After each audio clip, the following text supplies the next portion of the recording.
Nu er vi på den grønne John Deere, og vi har fået startet motoren op. Vi tjekker vores fejlkoder, og vi kan så se, at vi har en camshaft position sensor signal missing, og det er den, vi går ud fra. Så nu prøver vi at arbejde lidt med den.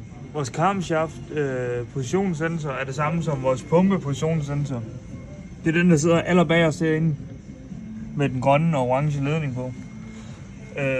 Vi kan måle, at der ikke kommer noget forsyningsspænding ned til, og det er fordi vi har en induktiv føler, så derfor kommer der ikke noget forsyning, den sender kun signal ud.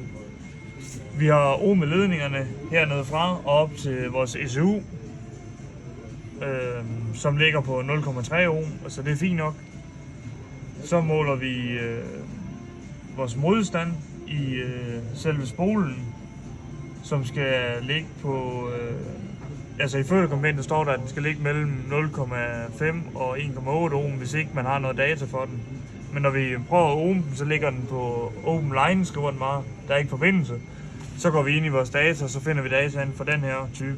Når vi er herinde, kan vi se, at vi har vores fejlkoder.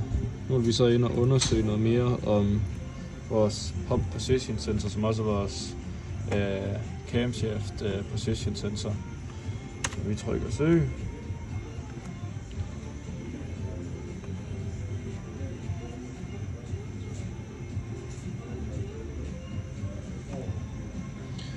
Så kommer der nogle ting her, så ruller vi lidt ned.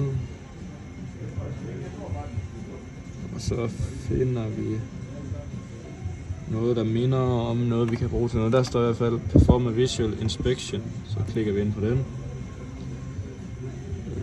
Der kan vi se, at den sidder der. Ruller vi ned. Der har vi vores specifikationer, Measuring Frequency og vores Resistance at Coil. Så der har vi vores data for vores spole. Nu prøver vi at måle den. Nu prøver vi så at måle vores spole på den ene og den anden side af spolen. Og der er open line, så der er ingen forbindelse til før og efter spolen. Så spolen er defekt. Nu har vi udbedret fejlen, fået en ny induktiv føler på, hvor at den ikke er afbrudt mellem spolen.